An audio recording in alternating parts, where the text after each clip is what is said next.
All right, so I want you to listen to it, family, and we're going to get into it because, like I said, listening to this video, and I have to say this, um, this kind of this how he's setting this video up and how he's setting his lesson up.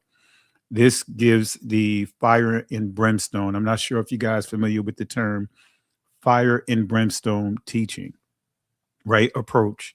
Really, you know, uh, this video right here, especially placing the point of emphasis on the name Yahuwah, he's taking the fire and brimstone by stating that if you don't, and he's alluding to that if you don't get his name right, that is the difference between heaven and hell.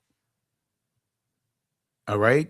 How many of you guys been introduced to a fire and brimstone meeting, a ministry?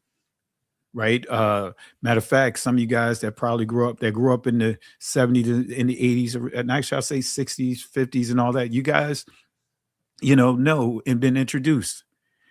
We used to call it the Holy Rollers, and many of them were like Pentecostal ministries that if you went to the movies, they said that you were sitting in the seat of the scorn. It was a lot of different things that they came up with. And then the whole approach was fire and brimstone. You're going to hell. You're going to hell. You're going to hell. And truth be told, that comes from the slave plantation. That came from the slave master. You got the devil in you, right? If you do anything outside or contrary to the law of that plantation. And I'll bring the source up to prove that. All right.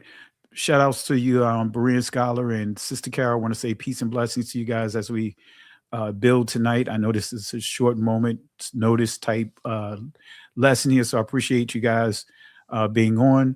So you guys know the routine. Feel free if you have any things that you want to say, just let me know. So let's go and get it going. Let's get it going. Shot one, brother. All right. Peace and blessings to you. Peace and blessings to you, sis. My apologies. Here we go. And I'm going to explain this to you now. You must know Yahweh. You must know him, love him, and serve him. This is what you were created for. Do you know Yahweh? After this video, you will find out. Let's begin. Okay, so who is Yahweh? Yahweh is the Elohim of Yasharel. He is the God of Israel. Yahweh is his name. It is not the Lord. People call him the Lord because they practice the ineffable name doctrine that you should definitely not follow. I've made a specific video about this topic, so if you do not understand it, you can understand it from this video. If you are still calling our Father by the Lord, you should watch this video and understand the huge error that you're attached to. Fair use. Listen close, family. Listen close. So yeah, his name is Yahweh. It was written by the writers of the Old Testament almost 6,000 times before the translators replaced it. Now, I want to make sure you understand, family, right? And this is the things that we have to be careful and pay attention to what is being said, right? Yahawah, or these four letters that you see here, that is labeled as the tetragrammaton, in other words, four letters, that is what's written 5,000 plus times in the ancient text, right? But we're going to give clarity to it, but I want to make sure that you guys understand. So that way, there's, that we're not being misled. You're not being misled, or, from that number that you see that gives the impression that, oh, Yahuwah is 5,400 times. No, it's not Yahuwah that's mentioned 5,400 times in the text. So I want to make sure you guys understand. All right. We'll see these letters here, but we're going to deal with the pronunciation here in a little bit with sources. So we're going to break this down here. So I want to make sure the name of the Father, the written name of the Father is in there, but how do you pronounce it is the argument. So I want to make sure you guys understand this. We keep his third commandment by saying his name and proclaiming it. You should know there is a strong satanic influence in this world to keep you from saying his name. Be aware of it. People will often try to speak against using his name. And again, this is only from the influence of Satan, whether it's intentional or not. I do not tolerate nor do I deal with anyone that tries to speak against his name. People like to One thing I want to add, family, if you really study Isaiah 28, stammering tongues, that is the punishment, the judgment of learning the truth about the Father in a foreign language. That's what it really means. A language that's filled with insults and ridicule towards Yah's people, filled with contradictions to the language that we have. So many Christian churches, especially the Pentecostal movements or apostolic type churches, they'll take that and try to justify speaking in this so-called tongues versus actual languages. So the results of Israel mocking the prophet Isaiah, the Most High told them the judgment is going to be, Yah's people is going to be, is learning this truth in the language of our oppressors. I want to make sure you guys understand this. So guess what's going to happen? As we learn this truth and get back to our foundational culture, our true culture, there's a process. You're not going to have everything right. You're not. You're not going to have everything right as you continue to study to show yourself approved. You're going to have to go through the process. So I want to make sure you're clear on that because, again, you know, at one time I said Jehovah. I understood the truth about Yahweh, but I Jehovah is what I used. And I'm sure you guys use others as well. But again, it is a process of when you're in captivity. Now you have to transition out of that captivity. Same thing with the Israelites coming from Egypt. Who taught them how to build the golden calf? Who taught them the songs that they sang that when erecting this calf? But anyway, any comments, guys, as we get ready to continue? I'm glad you are approaching this passage because it's intentional that we need to know that everyone has a learning curve, and I honor your being clear about, because I remember watching your first videos and you're right. I saw how the progression you went through your learning, and I took the same approach when I came in to make sure that I found out, because all the teaching we got from the other institution were wrong. So we had to try everything by the scriptures. So thank you for that approach. Amen. And before you go, Sister Carol, I want to say this, moderators.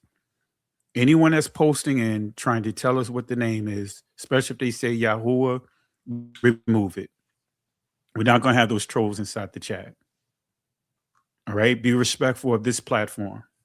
Because number one, if you understand any type of etiquette, and some of you guys that have been in ministry, you honor the rules of the house.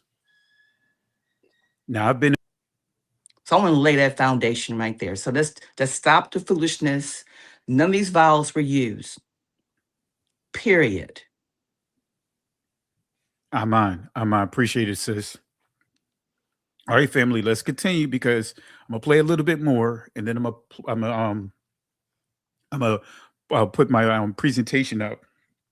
Excuse me, drinking my lemonade, cooling in the shade, sipping on lemonade, right? So it's going. I hear you. But anyway, Sitting on the fofo. so I'm gonna transition to my presentation. I'm gonna play a little bit more because it's a couple of points I want to play so that way you can hear it, and then we'll get to the presentation that I have created so that way we can start addressing some of this. All right, here we go. tell you things that may sound convincing if you aren't well studied, and it may make you feel justified in your rejection of his name. People say things like, well, no one can know his name, stuff like that. But this is either from someone that hasn't studied or they are purposely trying to keep you away from him. Because here's the simple to understand truth. His name was always written in the scriptures, written in Hebrew. The Old Testament is written and championing the idea of making these modern Jews speak this as a daily language. And this is recent, like in the 19th century. Fair use. Modern Hebrew was heavily shaped by Yiddish because these Khazars who created this language in the 19th and early 20th century, they spoke Yiddish as their native tongue. This is easily researched information. So using Yahweh is using their influence, and I absolutely refuse to do so. On the flip side, you might also hear the Hebrew Israelites, they use Yahawah, and that is based upon Abba Bivens and the influence of that Masonic One West camp. This is also not Hebrew, and it should be rejected. They have added extra sounds to their name.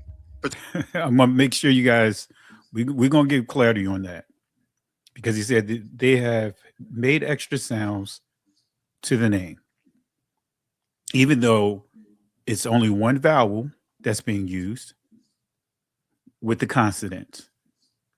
Even though you have Yahawah with the O sound, with the O and the A forming a diphthong, right?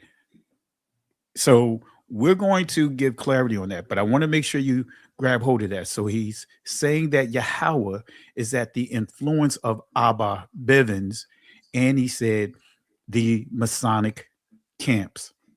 Yes. Now, you know, in this awakening, right? That's a buzzword in this awakening. Masons, Masons, Freemasonry, the Divine Nine. Yep, Boule. Right. Those are buzzwords, right? Mm-hmm. But we're going to give you. I'm going to give you clarity, and I'm going to play this clip again for those that roll with Truth Unedited, that is watching this video, that's in the chat right now.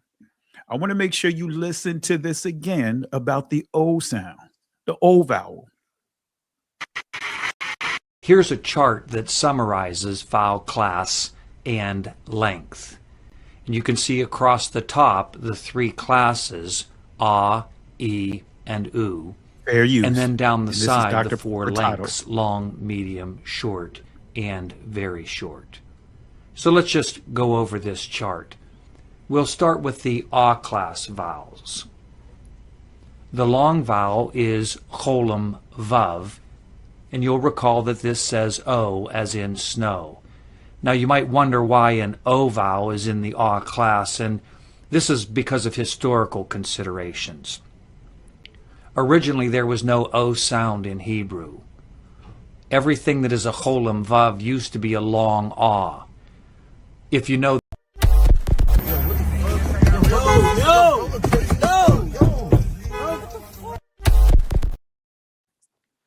All right, that's my little clip there for the trolls. I know that's going to be hard for many of you guys to unpack that there was no O sounds in ancient Hebrew. So the U comes from the O sound. Yes. And if you understand, even when we say A-E-I-O-U, that is actually the succession of the diminution of the original vowel, which is the A. So I want to make sure you guys hear that. That is a professor who has a lot of his works that's connected to a lot of these Bible apps. So I want to make sure you guys understand that. So let's continue here, and then we're going to put the presentation up here. Particularly the vav sound. And here's another common misconception. And we'll deal with the va. That's too easy. We'll deal with the va here, but let me pull it back just a little bit more. And that is based upon Abba Bivens and the influence of that Masonic One West camp. This is also not Hebrew, and it should be rejected. They have added extra sounds to their name, particularly the vav sound. And here's another common misconception. There are many people that reject our Father's name and say his name is Ahaya Asher Ahaya. Or Christians say, I am that I am. They say that's his name. I mean, with Christians, I understand a little bit. I mean, they've been reading King James Bible versions that practices the ineffable name doctrine that completely removed our Father's name. So all they see in the Bibles is the Lord. So when they read Exodus chapter 3, verse 14, they see the only thing that refers to what to call him, and they just jump on it. This is one main reason why so many people call the Messiah their God. So you notice how he gave concessions to Christians, right? Right. You know, Mm-hmm. saying, okay, you know, listen closely and I'll play it again. It's almost like, okay, yeah, well, you know, I understand the Christians, right? But going in, right? Right. Anyway, let me play it again. I want to make sure you guys catch it. So all they see in their Bibles is the Lord. Understand a little bit. I mean, they've been reading Here it is. Ahaya, Asher, Ahaya, or Christians say, I am that I am. They say that's his name. I mean, with Christians, I understand a little bit. I mean, they've been reading King James Bible versions that practices the ineffable name doctrine that completely removed our Father's name. So all they see in the Bibles is the Lord. So when they read Exodus chapter 3, verse 14, they see the only thing that refers to what to call him, and they just jump on it. This is one main reason why so many people call the Messiah their God, because they do not understand what they're reading. So yeah, I kind of understand with Christians. It's not an excuse, but I understand why. For many of them, they just need to be taught about the ineffable name doctrine and understand that what the translators of the King James versions and all subsequent versions did with removing our Father's name. But there are many in the Israelite community that's moving off of plain wickedness, and I do not accept them because Ahaya is not his name. So let me remove that confusion right now. We'll start in Exodus chapter 3, verse 13 and 14. It says, Then Moses said to Elohim, Indeed, when I come to the children of Israel and say to them, the Elohai of your fathers has sent me to you, and they say to me, what is his name? What shall I say to them? And Elohim said to Moses, Ahaya, Asher, Ahaya. And he said, thus you shall say to the children of Israel, Ahaya has sent me to you. Fair use. Exodus chapter 3, verses 13 and 14. Now, in English, Ahaya, Asher, Ahaya translates to, I am who I am. Ahaya translates to, I am. And so understand, because of this one verse right here in Exodus 3:14, this has created all the doctrines that I spoke of earlier. Now, let me say this.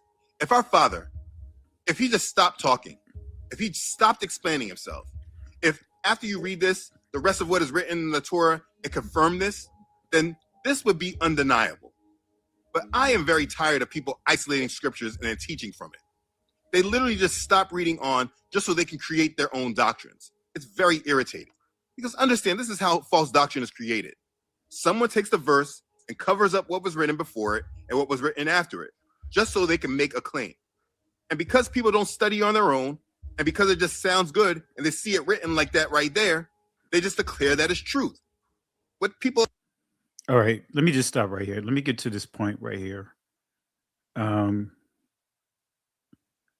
Because I don't want to, you know, for me, it started getting to a little boxy, you know what I mean? Mm-hmm. And I just don't really agree with that approach.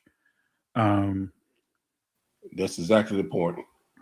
You know, let's see here. Let me look at this transcript.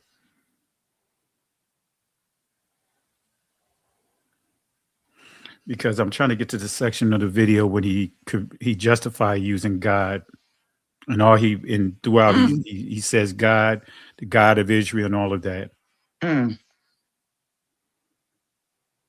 I've heard him say that before in other videos. Let's see here.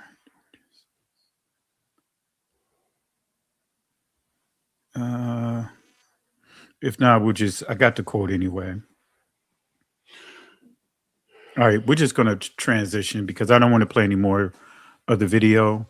Like I said, start getting into a little soapboxy, like standing on a soapbox type thing. And I just really don't want to get into all of that.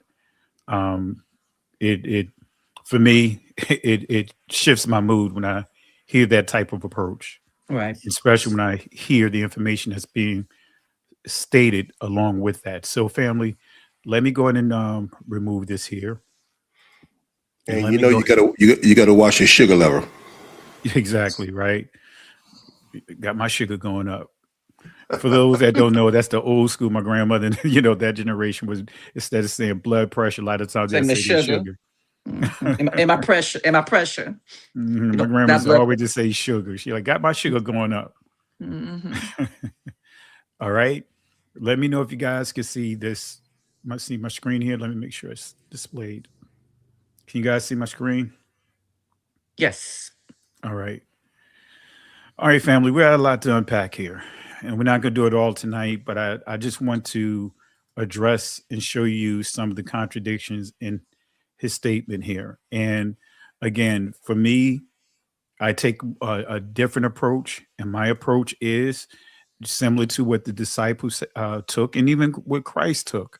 When he got on the Pharisees, basically telling them that there's more things to focus on, versus tithing. They were just focusing on tithing. It was like, hey, there's other heavy weighted things to focus on. But then when we get to Acts chapter 15, there was a baseline that they started with. They didn't throw the whole book at the people, because I understand, you have to understand people have their different levels that they of understanding. Not everyone know what you know. So you got to know how to process or disseminate the information to them. So it's very imperative for you guys to take that approach and listen to the approach that I'm taking. So I even said it on this platform, and everyone that me, everyone that's been connected to this platform, me, and I've said this, like, hey, I've always said, hey, Yahawah is his name, but if you use whatever names that you use, that's your choice. I'm not going to knock you for what you use, just long as you don't do what try to knock me for what I use. Right. Then I have to, give the truth.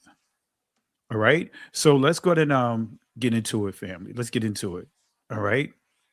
Let's get into it. So the truth unedited, the true name. Okay. This is his quote, one of his quotes. When they're saying Yahawah, for me personally, I generally do not get into debates about his name. My main problem and issue is with people pushing us away from praising our Father using his name. All right. So that's his quote. Now, the problem is that the preceding 10 minutes of his lecture are almost entirely devoted to debating the pronunciation of the divine name of Yahawah. He's debating, but yet saying, I'm not going to debate. I'm not into debating. But what is he doing? He's debating, family. He's debating.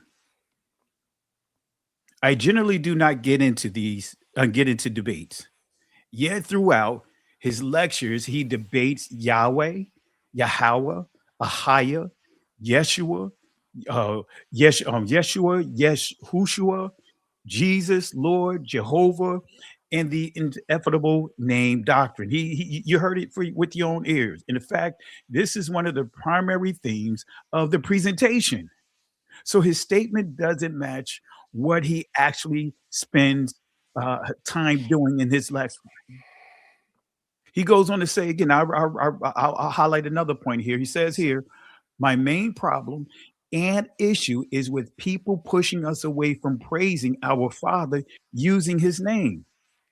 So if this is his actual position, then he should have welcomed anyone using Yahawah, Yahuwah, or Yahuwah, all those different verbs, because at least they're making an attempt to get to the original.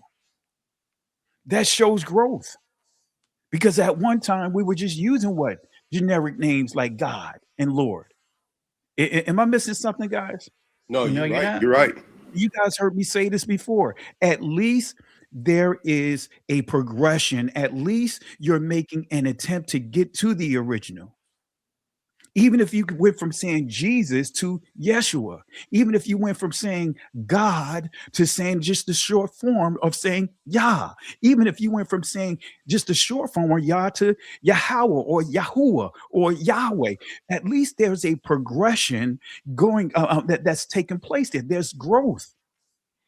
But to say what he said, I don't agree with it. I really don't agree with it. Me, that's Pastor, and brimstone, uh, uh, holy rollers type approach, and I don't agree with it. Any comments, guys, before I continue? yeah, Pastor. You're absolutely right. Can I inject something because He's debating. He's always, well, if you notice in any of his videos, he's always debating an issue with others who bring other information. So that's his style of approach. That's just teaching. So I agree with you completely. And the fact that can you hear me, Sister Carol?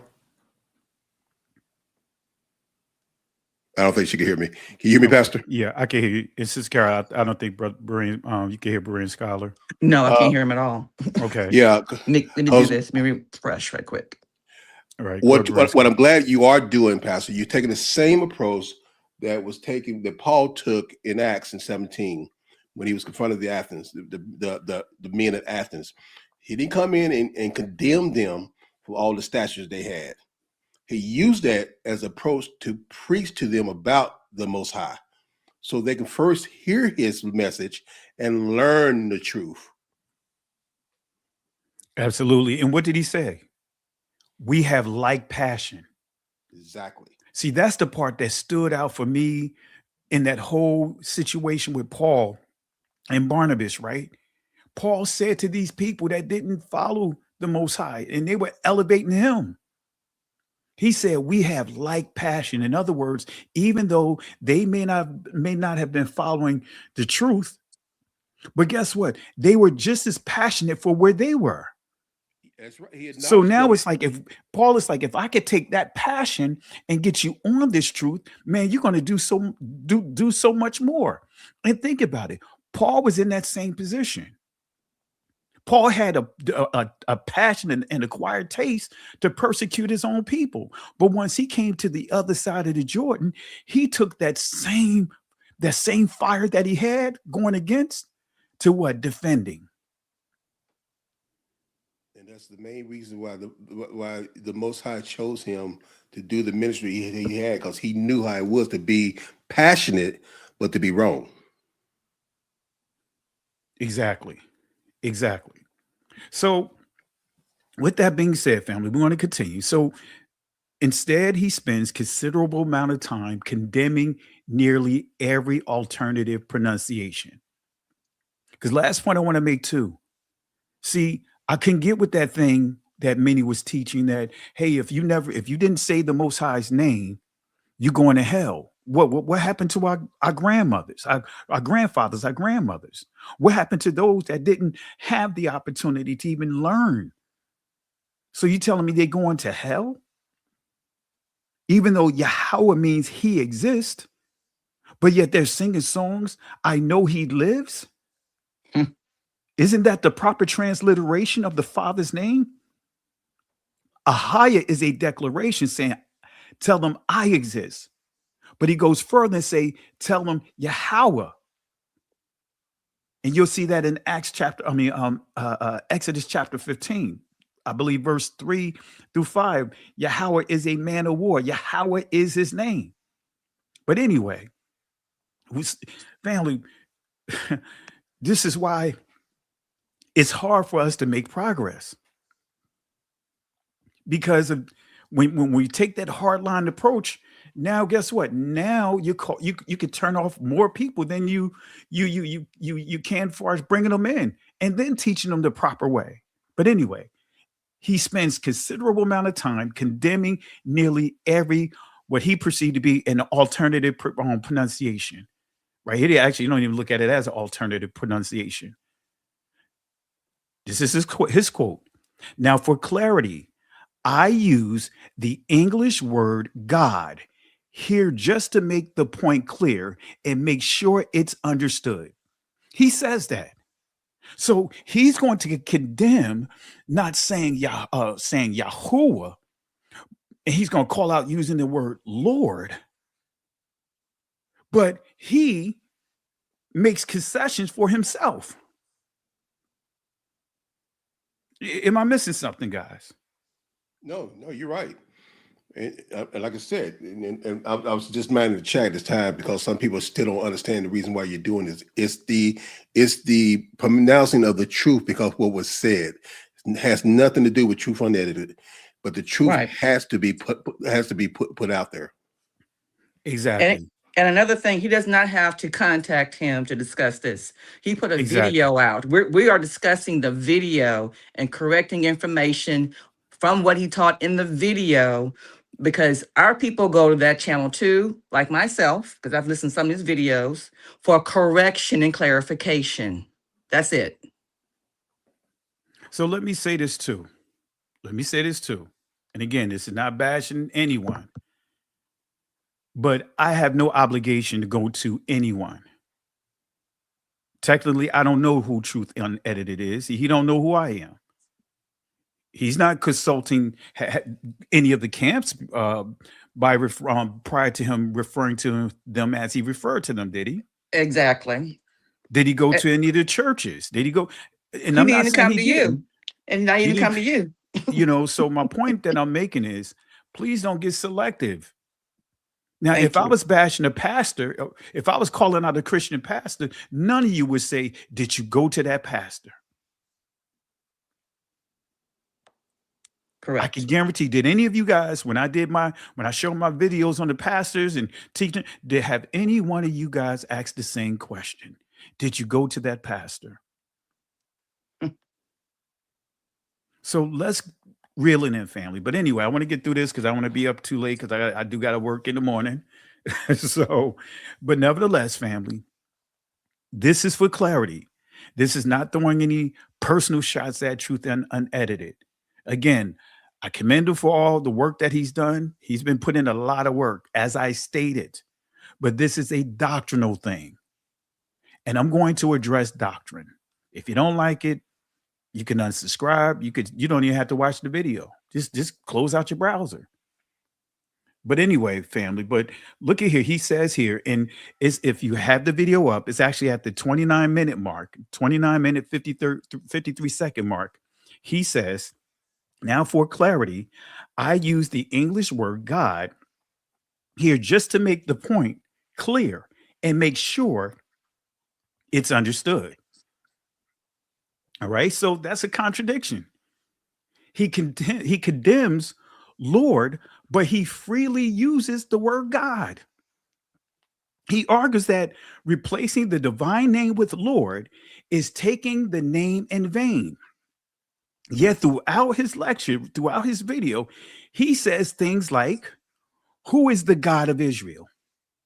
Yahweh is the God of Israel. Our God, the God you serve. Wait a minute, but from one spectrum, you're saying not to use any other title, any other name but Yahawah. He's literally said, you heard him say about using the word Lord. Okay. He grants himself permission to substitute the divine name with the English title God for clarity, yet he denies others the same freedom to use Lord for clarity. He goes on to say this, right? Again, I always say that what could be more meaningless than to not even say it or acknowledge it, to bring it down to merely a title like calling him the Lord. He said that. His own standards condemns his own practice. His arguments is that titles remove the Father's name. And according to his logic, as he broke it down, right, God is also a title. He says not using the name violates the third commandment. He argues that not saying the name is taking it in vain. Then why does he repeatedly say God? Why does he repeatedly say God? So by his own definition, every time he substitutes God for Yahawah, he is making the name secondary. Now, family, let me show you something real quick, because I'm going to go into some other stuff here just to deal with that contradiction, because he used God, right? Now, I want you guys to understand what the word God is, right? And I want you to focus on this tree trunk here. You guys probably saw this tree on some of my previous lives, but this is the Proto-Indo-European language.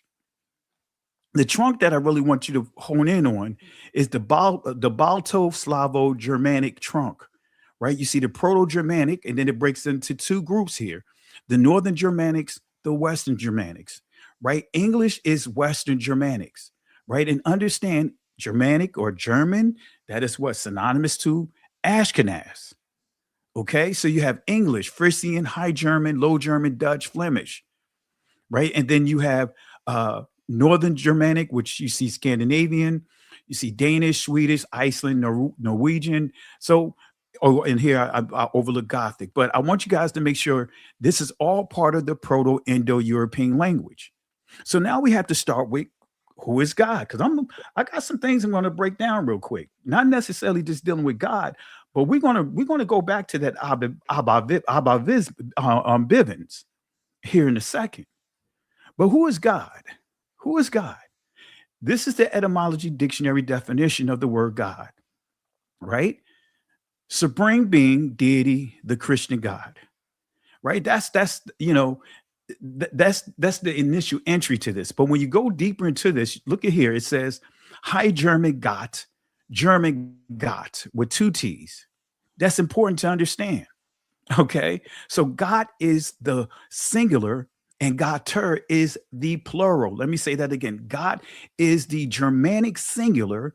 Gotter is the Germanic plural, all part of the Norse religion, right? The origins of God.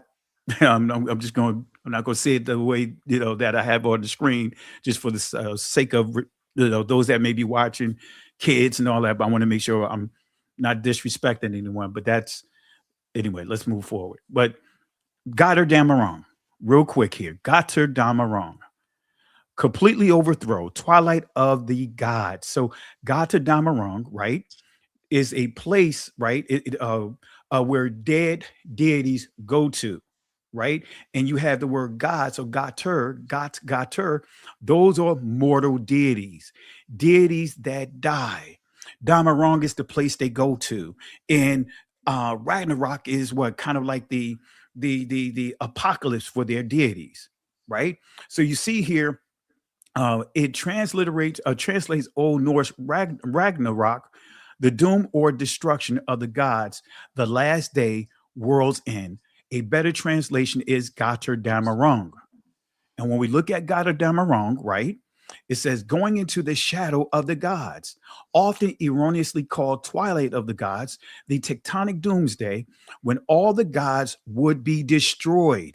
So that word "got" that's the main point I want to make sure you guys understand. That word "got," G-O-T-T, or G-O-T-T-E-R, which is the plural, which that word God, G-O-D, comes from, that is referring to deities that die. So just that alone, that literally undermines his whole presentation that he's given. Right? It's literally undermining that. It really calls out the contradiction. All right, let's continue here. So the Vatican, right? We already dealt with that before, but I'm just going to show you how the Roman Catholic Church outlawed the use of the Father's name. Now, this is one source here. I'm not going to read this. So I'm going to go to another source here, right? This is them outlawing using the Father's name. And this gives the same information. As you see here, it says the liturgical celebration in songs and prayer, the name of God in the form of the Tetragrammaton is neither to be used nor pronounced, right? For the translations of the biblical text in modern languages destined for liturgical usage of the church. So this is making it clear how they're saying, do not use the Father's name, but use words like Lord, Señor, right? And also use the word God as their transliterations. Right? As you see here, Adonai is to be translated Lord, and the form God is to be used for the Tetragrammaton. So it's making it clear it's not just Lord, family, it's Lord and God, the word God. And these are two Greek, Germanic, Norse words that the Roman Catholic Church decreed should be used in the place of the Father's name. And that's what this is saying right here. All right. Now here's confirming this with another source. Oh, did I put it in here? Let me make sure I put it in here. The directives here, because he did give a directive. Let me make sure I'm not getting ahead of myself. Let's see here. Let me make sure I have it here. Because the Roman Catholic Church also gave directives stating the same thing. Let me make sure I have that slide here, because I was putting this together. All right. I'm gonna have to copy. Yeah, I think all right. I didn't place it in here. All right, let me pull that up real quick. Let me give you another source here. Any comments, guys, as I pull this source up? No, you got it rolling. Keep going. Yes, yes. And if you have the time to, for those who are making comments and getting frustrated in the chat, Proverbs 18 say to ask them out before you hear it out it's a shame and a folly to yourself. So please just hear the matter out, and because Pastor is laying down the reason why he's saying this. Let's see here. Oh man, what did I do with the? Yeah, I was putting this together, and let me make sure I got it here. All right, yeah, I did find it. Here it is. Oh, my thing was about to go dead on me, guys. I didn't realize my thing wasn't even plugged up on me. All right, let me copy this over real quick. I found it. And we'll place it right here. Let me scroll up. I thought I had it in here, family, but yeah, I have another source. And I want you guys to make a note of this.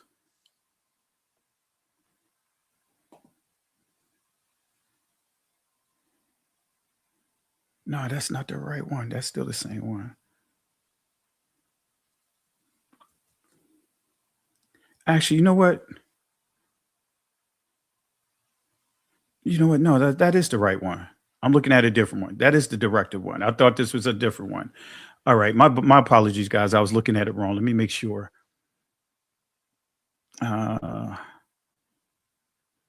Yeah, this is the right one, family. My apologies. I thought this was. I have another source that I used, and I was getting it confused. Look almost the same. So this is the right one. This is the Catholic Church directive that they put out, right? And look at what it says here. I'll just highlight it here. It says in liturgical celebrations, in the song and prayers, the name of God in the form of the Tetragrammaton Yahawah is neither to be used or pronounced for the translation of the biblical text in modern language destined for the liturgical usage of the church. What is already prescribed by number 41, right, of the instructions of the Liturgium Authenticam is to be followed.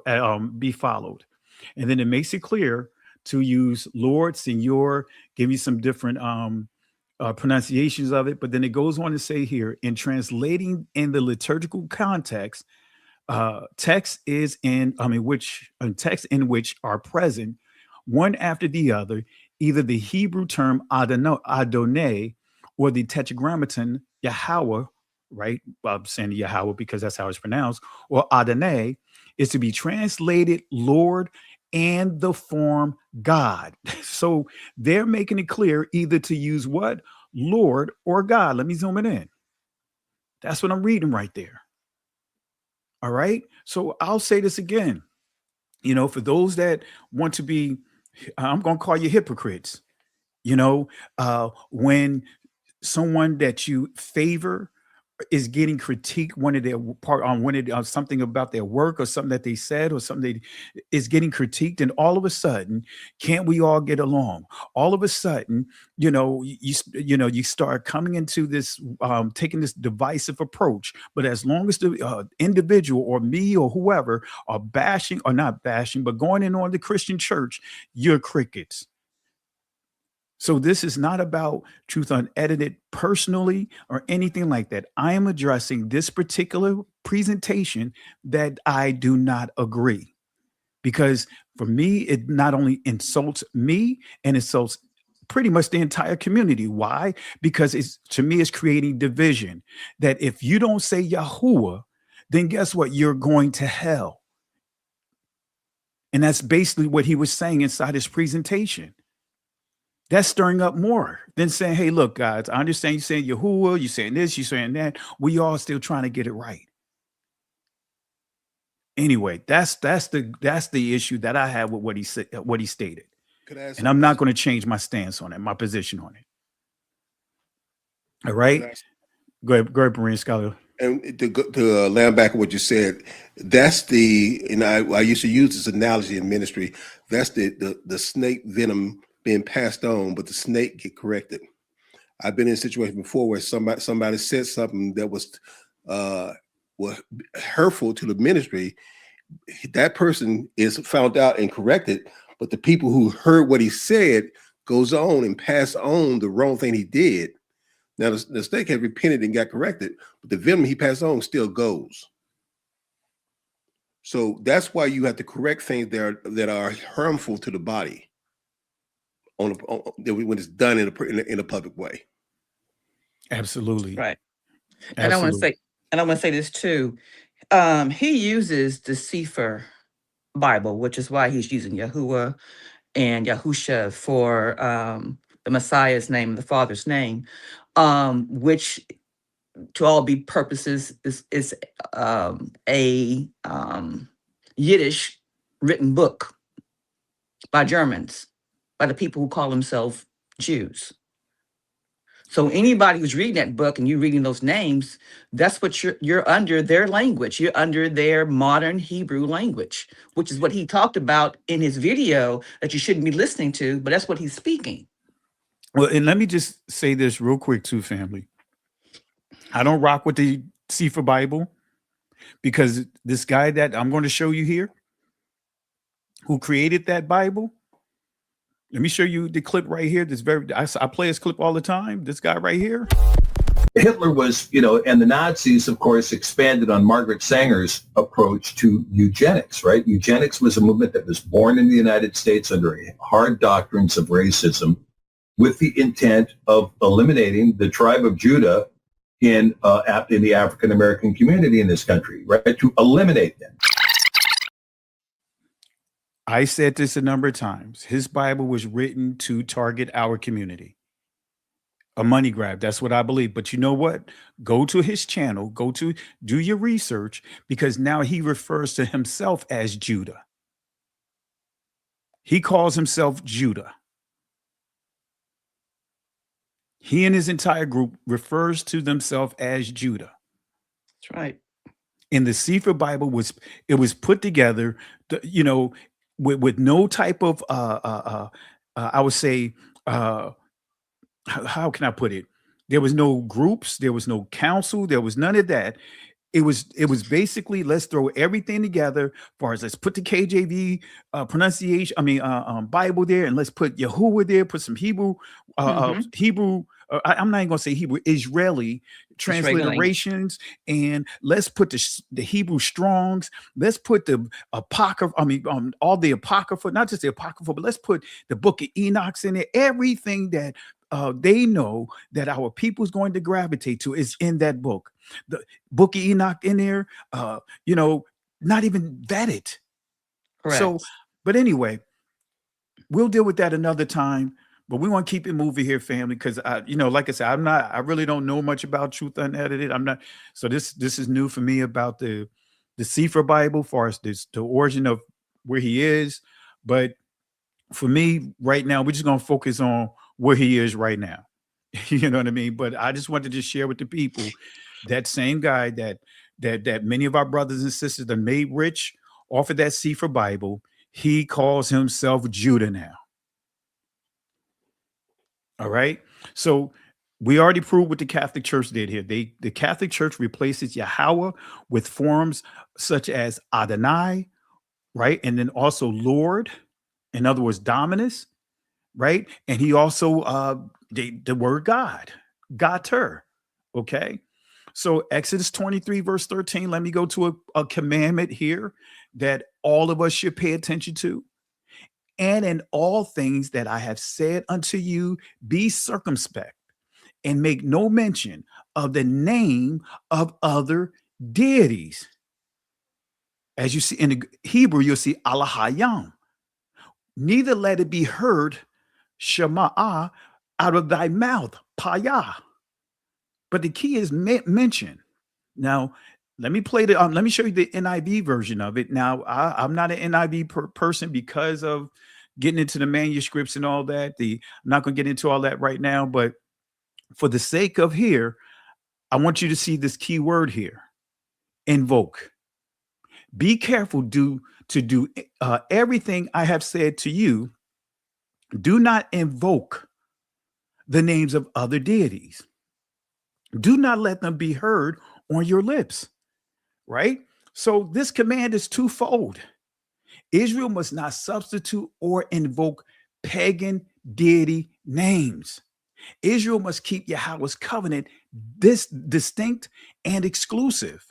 Now, I agree with his approach in understanding the commandments. We have to understand and obey the law, statutes, and commandments. But this is my hangup right here when we got to the names. The implication replacing Yahweh's name with titles used for other deities such as Lord, God, Theos, Deus or Deus, Kyrios, and is exactly the violation being warned against.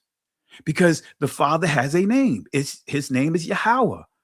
And Adonai, that title is not master when you understand the proper context. Master is a Germanic word, but Adonai means superintendent of the house.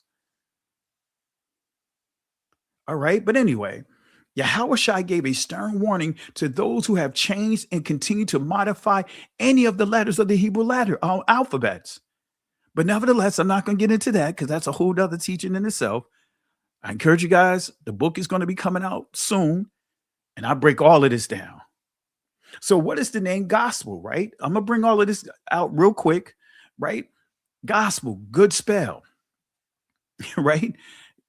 Good spell. This is one of those words that many can't let go of. This word that's really been growing, really took its growth.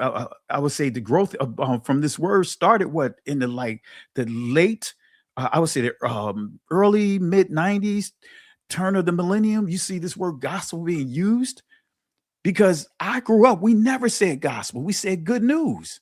We've never, and I grew up in a Baptist church. We've never used the word gospel. But now suddenly gospel, good spell. Look at here. It says literally good spell. What's good about a spell? But let's continue here. Let me get to a key point here. English word originally had a long O, but it shifted under mistaken associated with God, as if God's story. So this is saying that instead of saying gospel, it's supposed to say God spell. Or if you get into the Norse, good spell, right? Or spiel. But nevertheless, let's fast forward here. Let's deal with spell real quick.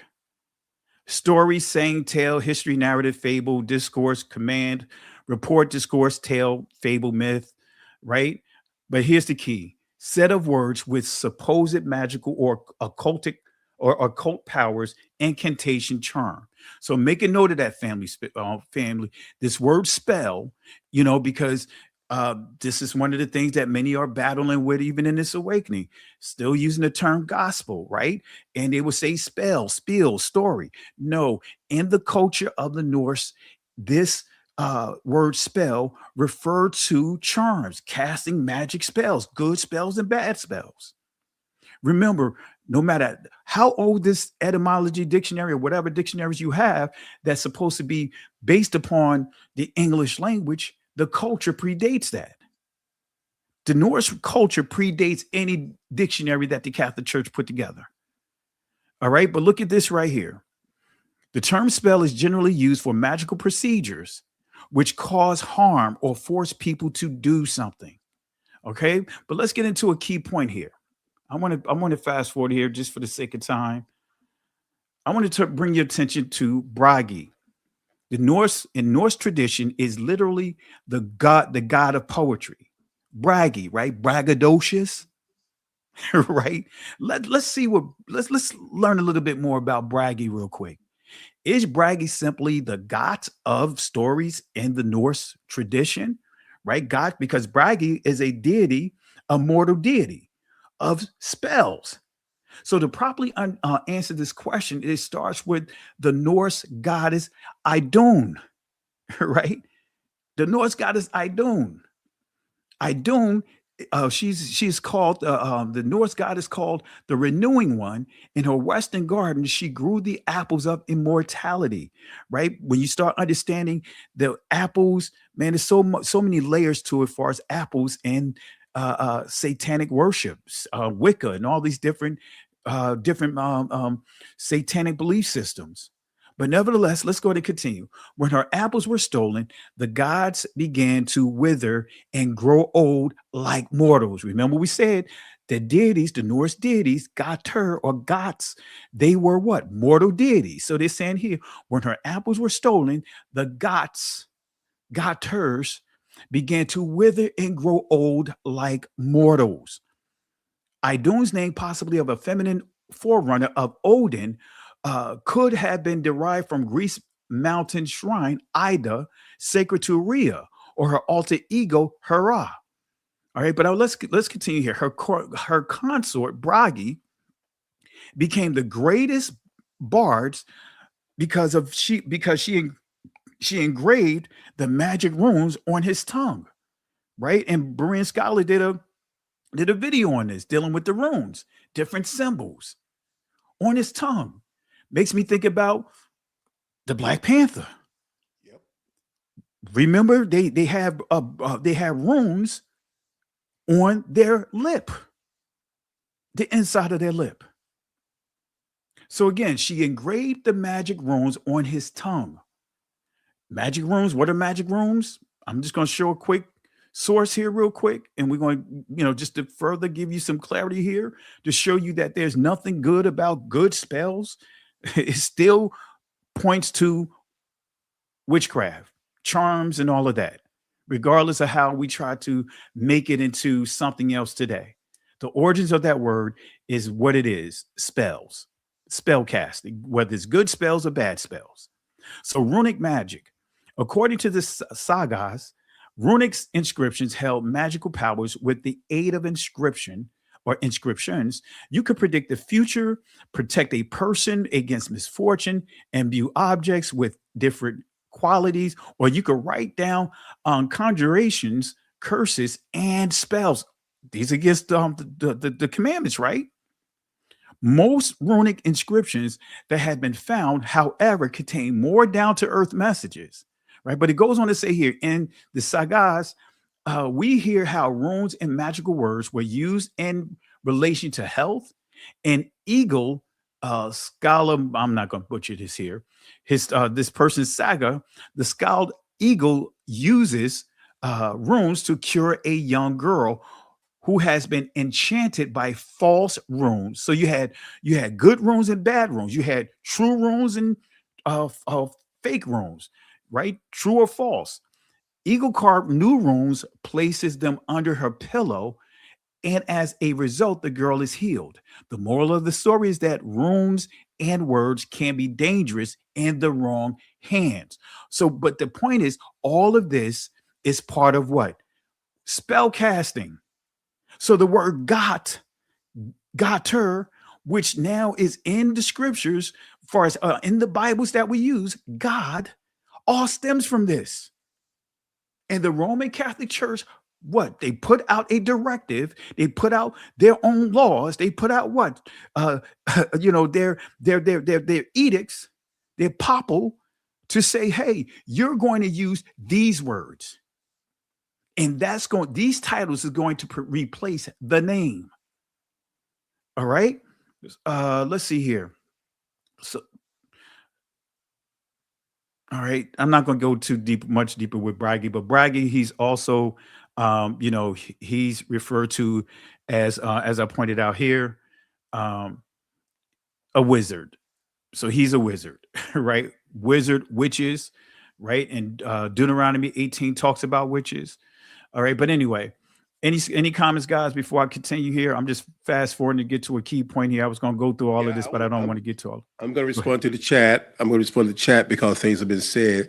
Because God's spell is not talking about the gospel, the four books of the New Covenant, New Testament. He's talking about the use of the word gospel as a transliteration. Please hear the whole matter out before making comments, because that's where you get sidetracked. You're not hearing the whole matter. So listen to the whole matter to hear the truth, not just the truth, but the reasoning behind the truth, because nothing comes without two or more witnesses. Using that law that was given in the Old Testament, Pastor Richard is always going to give you two or more witnesses to validate the truth. And to Berean Scholar's point, right? And I'm sure it probably went over some of you guys' heads, right?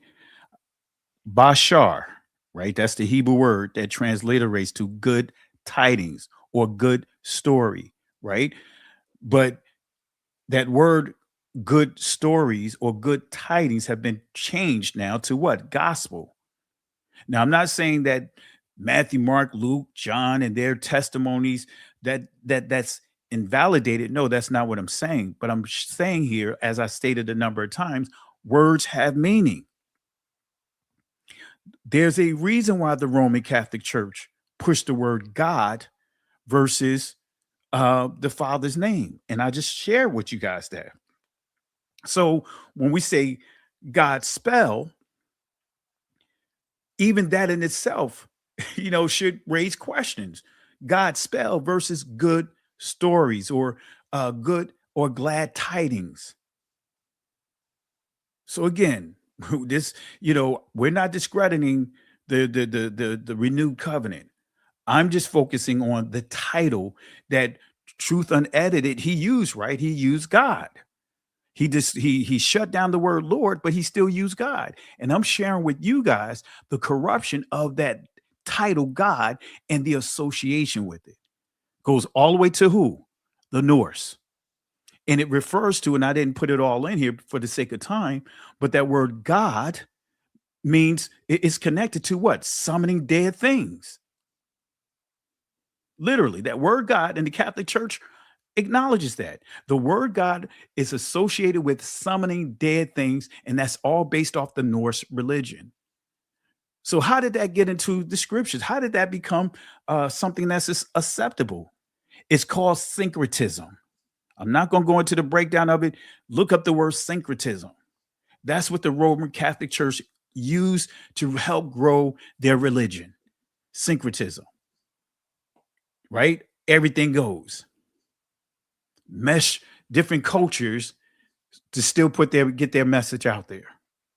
All right, so let's continue here, family. So this is another point that I want to make, right? I could go into details with the God and God. I truncated it because I didn't want to spend too much time with it because it is get late and I cannot be up at 1 a.m. I just can't do it, right? Especially on back-to-back nights.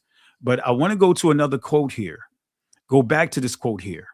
He says, also here that the Hebrew Israelites, they use Yahawah, and that is based upon Abba Bivens and the influence of that also here, the Hebrew Israelites, they use Yahawah. So he mentioned Abba Bivens, he mentioned the Hebrew Israelites, right? He also mentioned the Masons, right? He also mentioned for us the Hebrew Israelites being connected to the Masons. Right. So insinuating that word, that the title Yahawah, not title, but the name Yahawah, he's trying to say that these are the origins of it based upon Abba Bivens and also this Masonic thing associated with it. And I'm going to touch on that real quick here. Abba Bivens, right? I did a little research on him. Abba Bivens is widely reported to have spent time in Ethiopia before establishing what became One West schools in Harlem. Accounts from former students and histories, right, of the movement states that he traveled through the Middle East and Ethiopia and was influenced by Ethiopian tradition before returning to New York. So this is one of the things I saw when I was doing some research on him, putting this together, that he went to Ethiopia a number of times, right? So why is that important? This creates a problem for the stance that Truth Unedited is making. This creates a problem because Truth Unedited argues Yahawah came from Abba Bivens in the camps. Even if we grant that premise, it does not prove that Bivens invented the pronunciation. If Bivens spent time in Ethiopia, then the obvious historical question should be asked. What is the question? Did he bring the pronunciation with him from an older tradition? So think about it. He was in Ethiopia. Ethiopia. Why is that important, family? Why is that important? Bam. Ge'ez. Actually, it's the proper pronunciation is Ga'az. Ga'az is the ancient Ethiopian Shemitic language before Amharic. And look at what this source says, EthiopianHistory.com.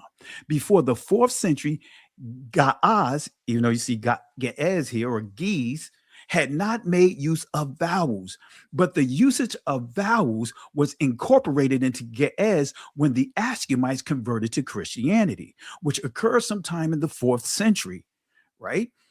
So it goes on to say, suggests that the reason that the alphabet was modified at the time could have been due to the wish to make biblical texts more intelligible to newly literate. Why is this important, family? Look at here. This is how these words were pronounced. This is their letters, family. Now I'm zooming it in. Now, correct me if I'm wrong, guys. Correct me if I'm wrong. We can get Yahawah out of what we see on the screen, right? Yep. Do you see any O sounds?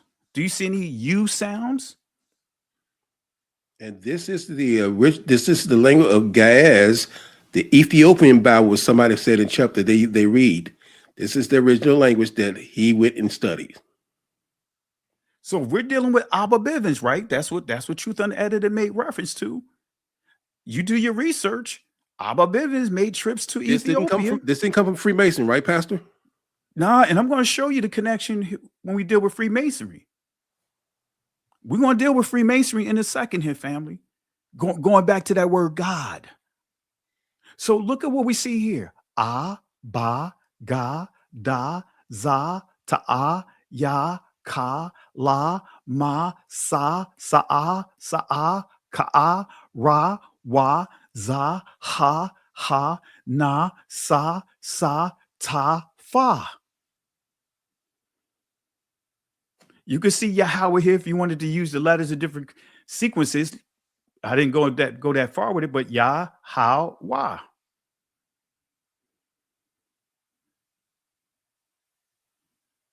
I'm just giving you guys just some, just giving you some illustrations here. So it wasn't just Ge'ez or Ga'az, also the Sabian language, right? Sabian into Ga'az. So before there was what? Ga'az, there was what? The Saba'an language. These are Shemitic languages, family. Anyway. So Truth Unedited dismisses Yahawah by associating it with Abba Bivens.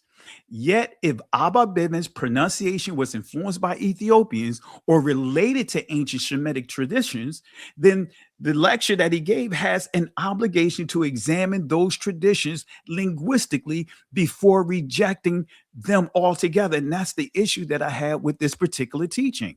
I didn't see any linguistic historical research and information being presented. He said you could just do the research yourself. He said, I'm paraphrasing, but he said this is information you can look up.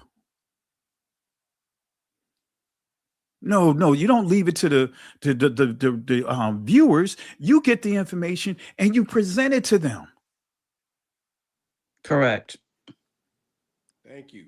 Which is what you've always done. You do not teach anything without references to show. You've never made a statement.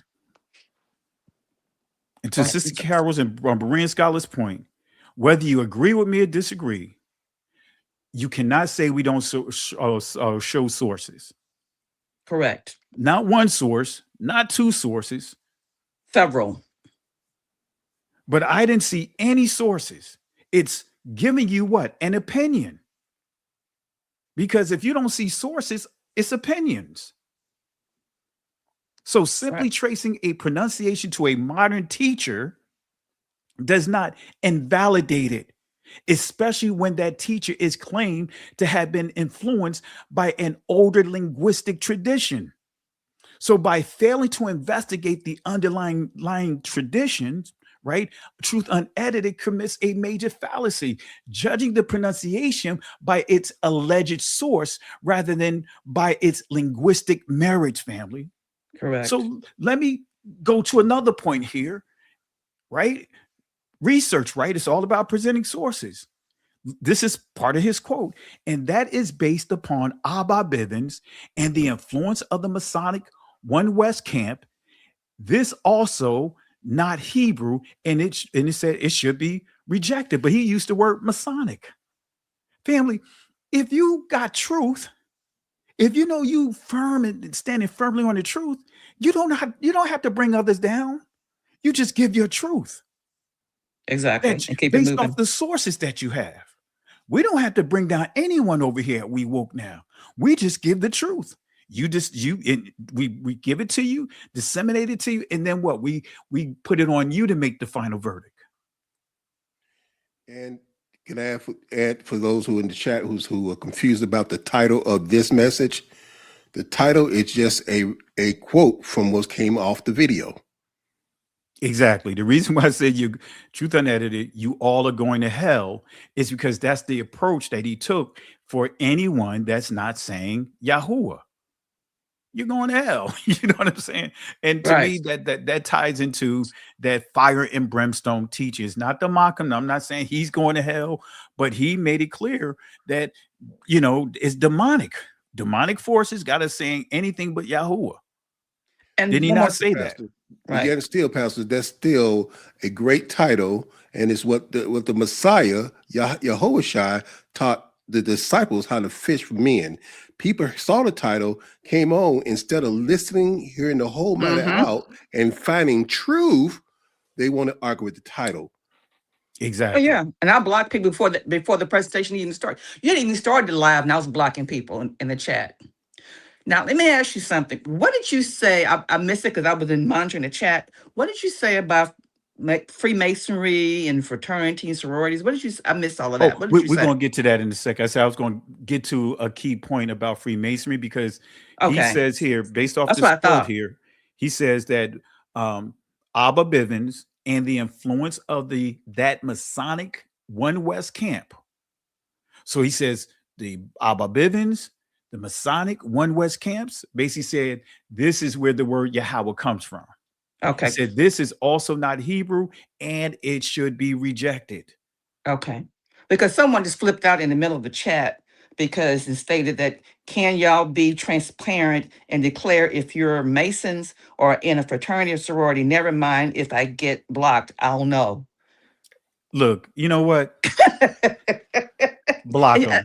And I'm like, Just what? block Well, he him. left anyway, I guess, because Yeah, he's not because saying that's anything just else. trying to, that's just trolls. I know it. Well, but what's so bad about it? He's been giving you praise, and all of a sudden he flipped out when he heard Freemasons and fraternity and sorority. So I'm trying to understand, what did you say? Because I know I I hadn't ain't heard you say talk nothing. about it yet. We didn't get to that yet. So just That's why I wanted yeah, clarification on, because I know I hadn't heard anything. I've been monitoring the we chat, but didn't I didn't touch hear on you that say yet. So anything. I Okay, all right. because I don't even want to waste time on something that we didn't even talk So yet. that what that tells me, this person has ties to that, and That's what they are I'm sensitive saying. about it. Okay, all right, Yeah, that's all it is. We all didn't right. even touch on this yet. Okay, well, keep We on get driving. actually we get ready to do it now. Well, Right? get back on the freeway. We've gassed up at Bucky's now, so we get back on the freeway and drive. Go on. Bucky. So, family, Truth Unedited used the word God. He made it clear. And if I need be, I will go back to his video, going to the 29-minute mark, where he gave himself a pass using the word God as a title. So, again, he says here in his own quotes that is based upon Abba Bivens and the influence of that Masonic One West camp. This is also not Hebrew, and it should be rejected. So I want to start off with Second Thessalonians, family, chapter 2, verse 3, chapter 2, verse 3 and 4. You guys know this, but I'm just going to read it real quick, and we're going to go into Freemasonry. Let no man deceive you by any means, for that day shall not come except there come a falling away first and that man of sin be revealed, the son of perdition. Verse 4, who opposeth and exalteth himself above all that is called Elohim, or that is worship, so that he as Yahawah sitteth in the temple of Yahawah, showing himself that he is Yahawah. Now, I purposely placed that verse up there for a reason. We're going to deal with the son of perdition. I'm not going to go into the details of it, but I want to get to one key point, because it says, who exalteth himself above all that is called Elohim. In your Bibles, it says God, right? Who is the son of perdition, who opposes and exalts himself above all that is called, and your Bible says God, but again, in Hebrew, ancient Hebrew, it'd be Elohim. But here's the Freemasons' God, word for God, God, right? Here it is. The initials of Gomer, God, God, the initial of Gomer, Oz, Dabar. It is a singular coincidence and worthy of thought that the letters composing the English name of deity should be the initials of the Hebrew word wisdom, strength, and beauty. The three great pillars or metaphorical supports of masonry, they seem to present almost the only reason that an reconcile a mason to the use of the initial G. In its conspicuous suspension in the east of the lodge, in the place of the delta, that triangle family, that pyramid, the incident seems to be more than an accident. So, family, this is explaining what God means in Freemasonry. It means Gomer, Oz, Dabar. In other words, the worship of Gomer. But yet we hear Truth Unedited use the word God all through his presentation. That's the point that I'm making. If you're going to take the stance that he took, then you're going to have to be hardline right across the board. You can't say that you're going to hey, you better say Yahuwah. If you say anything else, you're going to hell, fire and brimstone. But yet you justify using the word God, because God, Freemasons, right? Freemasonry, ultimately, the whole dynamics of it is the worship of Gomer. That's the whole premise of Freemasonry, the worship of Gomer. So when you understand that square and that compass and that G in the middle of it, if you want to get into the ligam Yani, the Yani is the female delta, right? As we see here, the delta. But in the center of it, you see the letter G. That is the phallus. Come on, I'm giving you more than what you guys probably heard from anyone teaching this stuff right here. I'm not giving you ear candy or repackaged or recycled YouTube information. That square and that compass with the G in the middle, it doesn't just mean geometry. It's the worship of Gomer, starting with what? His phallus. Who won contest? Now y'all got me getting revved up off of this stuff here. So the word God is connected to the worship of Gomer. Phallic worship. So when we look at who Gomer is, for those that may need a refresher on this, let's go to Genesis. Let's go to Genesis chapter 10, verse 2. Let's see who Gomer is. The son of Japheth, Gomer. Let me say that again. The son of Japheth, Gomer. Magog, Madai, Javan, Tubal, Meshach, Tyrus. But here's the kicker. Let me zoom it up in here, since I don't have the whole scripture up in my screen print rip. Look at here. The sons of Gomer, Ashkenaz. He was talking about in his presentation about the Khazars. The 1948ers, right? But look at here. The worship of Gomer, and you see Ashkenaz. Whose star that you see many wearing, whether it's in the church or in this awakening, what stars are they wearing? Isn't it attached associated with Gomer? Yes, it is. Yes, it is. And Rimfat. So, family, I'm saying this, and again, no, this is not going at the character of Truth Unedited. I'll say it again. I commend him. He put in a lot of work. You don't get to almost 1 million subscribers if you haven't been putting in the work.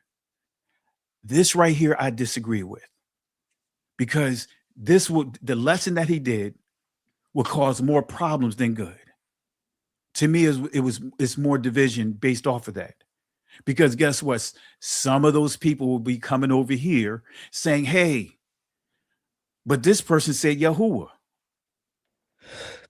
Excuse me. Right? Sounding like Corinthians, right? That the same thing that Paul had to deal with when he went in his letter to the Corinthians. How people start carving out their favorites. And I'm glad you brought that up, Pastor, because and for those in the chat who are saying that it's causing confusion in this awakening, Paul had to deal with the confusion in the awakening when it first started. Just like you said, he had to deal with people not teaching the whole truth. Yes, they were, like he said, fervent and believe what they were teaching, but they were not aware of the whole truth. So he just brought the whole truth to them. That's how you obliterate those false teachings, by telling the whole truth. And then it's up to you to make your decision. And didn't Yahawah Shai have the same issue? Exactly. Look what Paul said. 1 Corinthians chapter 1, verse 12. Now this I say, that every one of you saith, I am of Paul, and I am of Apollos, and I am of Cephas, Peter, and I of Christ. Is Christ divided? What's Paul crucified for you? Well, Paul saying, man, that laid down my life for any of you guys. But he goes on to say, or were ye baptized in the name of Paul? I thank Yahawah that I baptized none of you, but Crispus and Gaius. He's saying, I'm glad I ain't had to baptize you guys. You Negroes are crazy. I'm glad I only baptized these two over here, because you guys are off the chain. Why? Because just what many of you guys are doing right now is it's not just dealing with the leadership, because it's the teaching I don't agree with, because it could create division. But it's the people that start creating this division, carrying out this stuff and making the division, like some of you guys are doing right now. I said nothing ill will about Truth Unedited, but I made it clear I am dealing with his doctrine.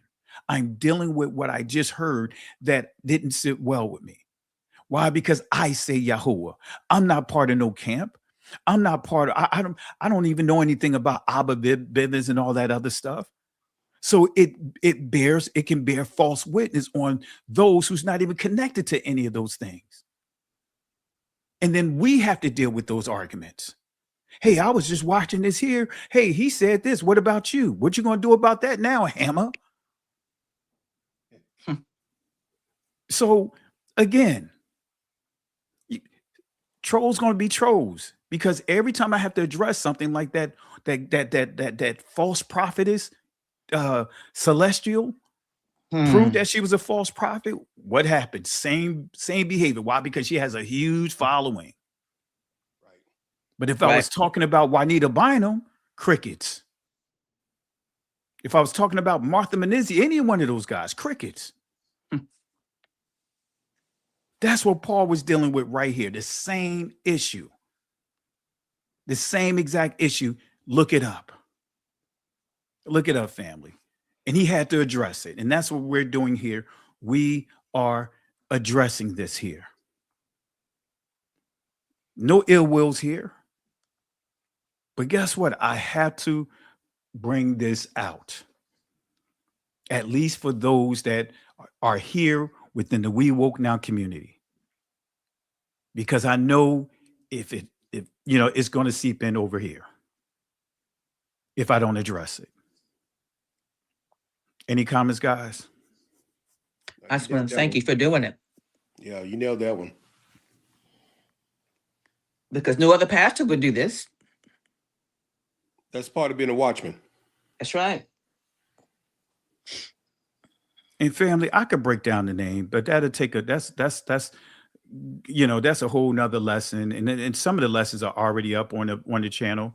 So I don't need to go into all of that. But I can give you source after source. But one thing I can give you to that I'm not going to let you guys go with this, I'm going to give this to you, is that why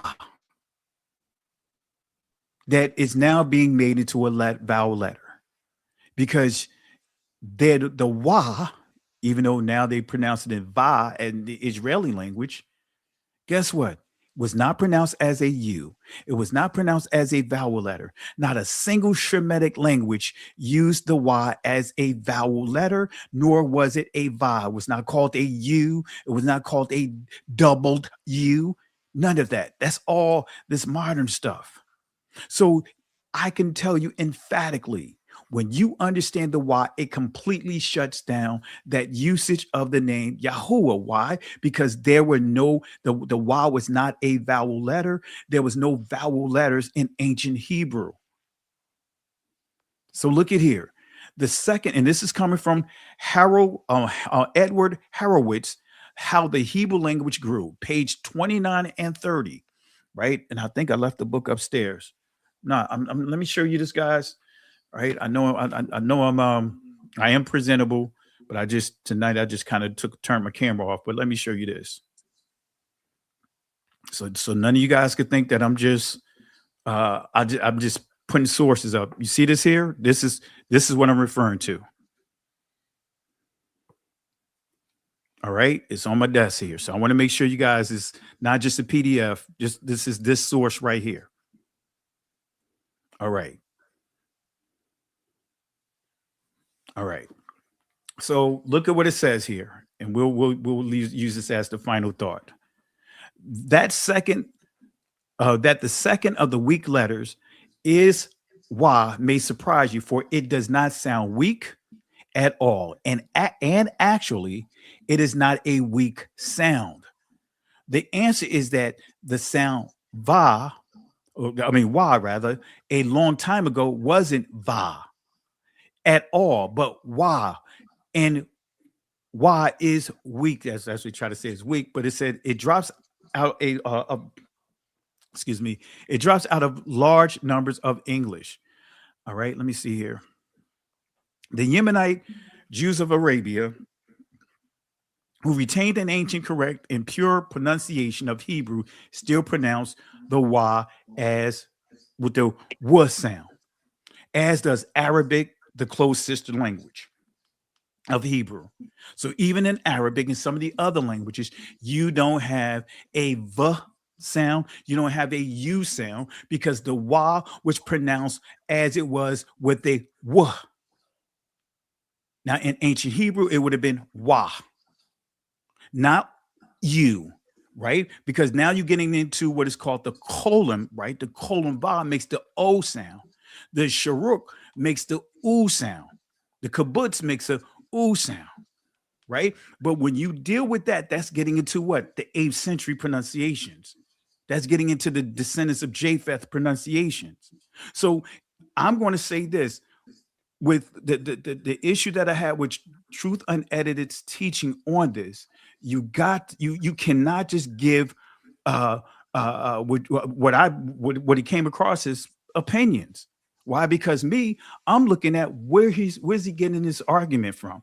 Where's he getting this information from? Show me the sources. Don't just tell me that all the others are wrong. Show me why you say that all of the others are wrong. Give me something to go off of so I can say, well, at least I understand where he's coming from, even if I disagree with his premise. That's how you do it, family. That's how you provide information. Without a vision, the people what? Perish. Write the vision and make it what? Plain. Hallelujah. That's how you do it, family. Now, whether you agree or disagree, and some just plain off going to disagree with everything I say. But one thing you cannot say that I don't do is what? Show sources. Correct. Exactly. Exactly. And Pastor, for the comment from Humble Garden 7, who wanted you to teach about the name, I dropped a link in the chat of one of your teaching about the name and the proper use of the language. And if you want to know, they go to the channel, search the name, and you'll see several teaching. Correct. Several teaching about how to use the name, how the ancient Paleo Hebrew came about, and many sources that you can go and check yourself. And also on the Patreon app as well. And so, family, Thank you. Glad you remind me. And so, family, I really appreciate you guys. Let me get some shout out. I didn't even know there was some super chats here. Let's see here. What is the Silver Star? But we'll give I'll just give a shout out to Lisa Gibson. Thank you for the love and support. Really appreciate it. Let's see here. Sister Tiffany Samuels, thank you for the super chat, family. Let's show some love and support for all those that are supporting the channel.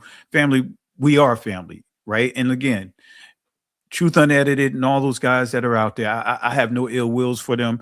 I'm just speaking on the truth, because when I heard, listen to the video, that didn't kind of disappointed me. It disappointed me, period, because that was such a hard line stance to take. And I'm like, man, how can you even say something like that? How can you even do a lesson like that of if you don't say the name and you're taking this hard line approach, but yet you're using Elohim. Make that make sense. You're using God and you're using Elohim. Starting with Elohim, I can completely pick that whole European 1948er pronunciation of that word apart. Anyway, let me stop right there. Got my sugar up. But appreciate you guys. Appreciate you guys. All right, let's see here. Any comments, guys, before we wrap it up? I'm going to be dropping some links. I dropped a link to the Patreon, to your channel, for those who are looking for truth, because they can go and study themselves. And I'm dropping some more links. So if you want the truth, it's there. Study. Absolutely. Absolutely. Absolutely. And family, I'm not ashamed to say I was wrong about things. I'm not ashamed, right? I repent and I keep it moving. See, again, a lot of you guys don't know. Sister Carol know this because she's been following me for quite some time. At one time, I wasn't honoring the Shabbat. Sure wasn't. I was actually shutting people down that was coming at me about it. Am I right, Sister Carol? That's right. Fighting big time. And they couldn't respond to what I was until what?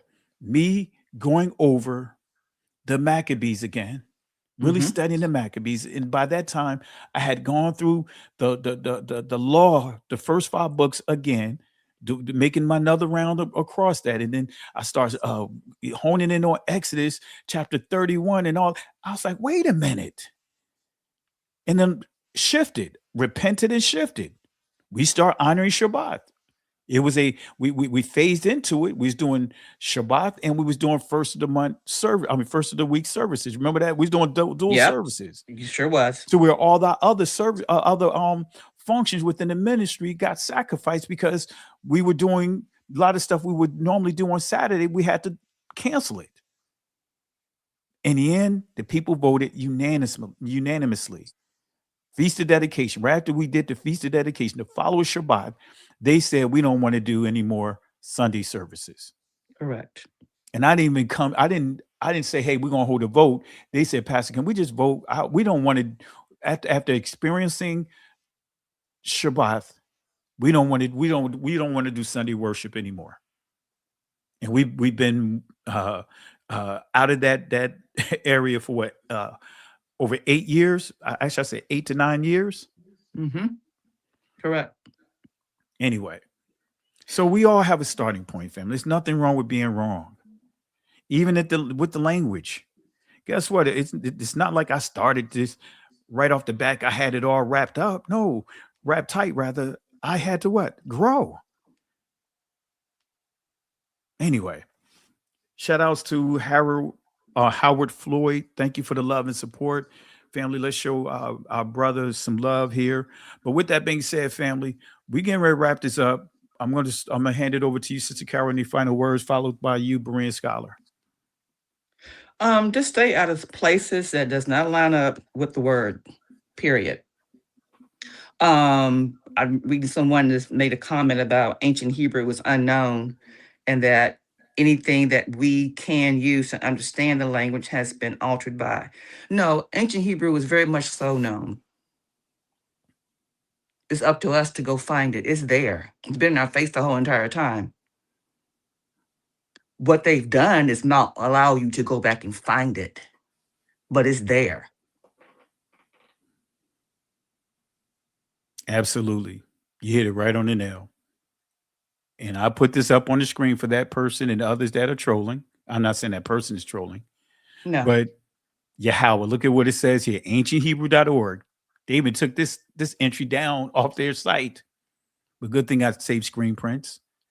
Virtually all translations from Judaism and Christianity use the Lord for the Hebrew name God. And he put the tetragrammaton or the 4 letters here. The original pronunciation of the name can never be determined with complete accuracy, but in Hebraic thought, it is the meaning, right? Look at what it says here of the name, of a name that is more important than its pronunciation. The Hebrew Yahawah, right? It says is the verb Hawa, meaning to exist, with the prefix Yah, meaning he. Notice he didn't put the I next to it, right? Right. Right. Therefore, the word Yahawah, these 4 consonants, meaning he exists. Did he not just tell you the name of the Father? And Yes. he also gave you pronunciation, but he minus the vowel. He purposely put the Exactly. wow. Because he would have canceled out what he said in the first clip. Exactly. Yeah, and it's Because also written in Psalms. If you go to Psalm 68:4. No, I understand that, Sister Carol, Right. but I'm just showing this here that others, so-called ancient Hebrew scholars, so to speak, they're confirming what we're saying here. But yeah, to your point, in Psalm 67 and other passages, it's there, you Correct. know. But in some translations, would say Jah instead of Yah. Right. But the point here, go ahead, Berean Scholar. And the tetragrammaton, and for those who are listening right now, look on the screen. You see the Yah, the Ha, the Wa, and the Ha. The tetragrammaton, those are the letters are there. And you just saw that the oldest Bible that most people like to say, I like to hear people like to say this in this awakening, is the Ethiopian Bible. They only had 1 vowel. That's right. 1 vowel. If you put that 1 vowel, and Pastor showed you, it was the Gayaz. If I didn't pronounce that right, Pastor, please correct me. And the Sabrin. And also, you could have said paleo. 1 vowel. 1 vowel. And if you put that 1 vowel, not the O, not the U, you come up with what? Yahawah. That's right. And on top of that, you say hallelujah all the time. You saying his name in that. Praise Yah. Exactly. So how you don't know his name? Unfortunately, they silenced or made the Y into a vowel letter. Yes, on purpose. Because now hallelujah, right? Now you put a oo sound there versus halala waya. But anyway, we're not gonna get into all that. We about to do like the old school pass. We about to have a video that like the song that never ends, right? No, exactly. No. So, Berean Scholar, because I know Sister Carol, you good, Sister Carol? Any other comments? Are you good? I was going to tell this person, they keep asking questions about how they can get some information. Those teachings about the language is on this channel, on the playlist, and also on his Patreon account. History, everything you want to know. If you want to email him, get some information, you can email him at we are woke now at gmail.com. And you, sister. the book be coming out soon, family. Yes, and the book I'll give coming it a out month soon. or so. Hey, even before the book, Pastor, this is my last things in closing. I have dropped in your chat 3 different videos that you taught Yes. on the name in detail for those who really want to know the truth. My plea to the people of the Most High, my plea to the Mashpabah, the people who want to know the truth, is to please study to show yourself approval. This is how to divide the language of Judah. Go back and find that. Read it. Go back and evaluate the word and what he brings out in his teaching, and then come to your conclusion. Then say, well, yes, when I came into this awakening, being a minister of 28, 29 years exactly, I had a lot of stuff I had to repent of and be retrained in. And in this awakening, I saw how some people approach that. Pride can be the downfall in a lot of people saying that I can't be wrong. Now, I am proven wrong every time when I put myself against the Most High's word. So please listen to the message in the wholeness, in the fullness of what he's saying, because this is true for our people. We must know. One person said it's important for us to know the laws and the covenant and focus on that. Yes, but we're in covenant with who? Who are we in covenant with? So my plea, my desire for our people to know our Father's name, know our covenant, and walk in power. They kept it from us too long. We need to know his truth. For those who worship him will worship him in spirit and in truth.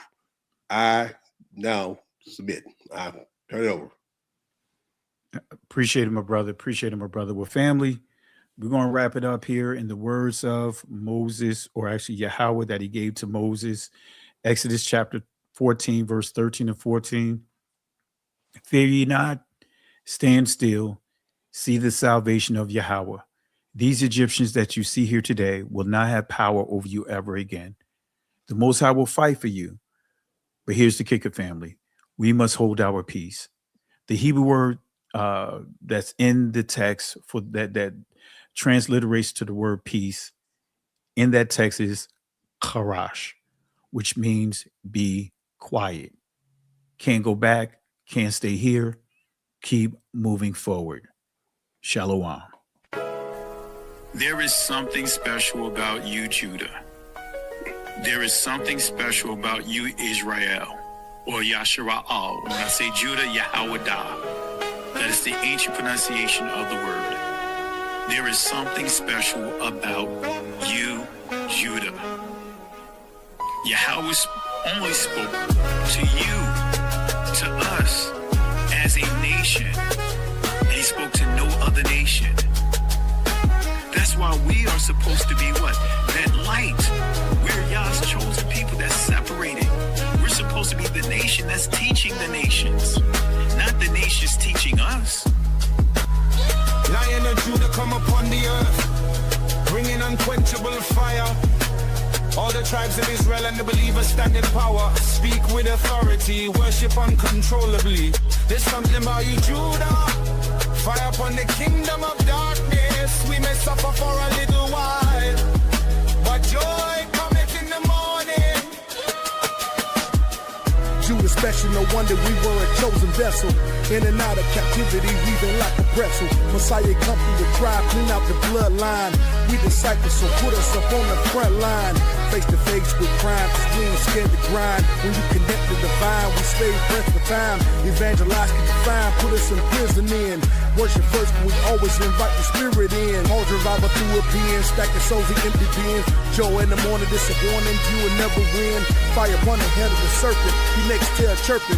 It's too late cause your tail's already burning. I don't want your riches, gotta match in your gold streets. Movers all around me, the light shine, no police. The living used to be deceased, resurrected to a feast. Nothing like being in peace at the table with the meat.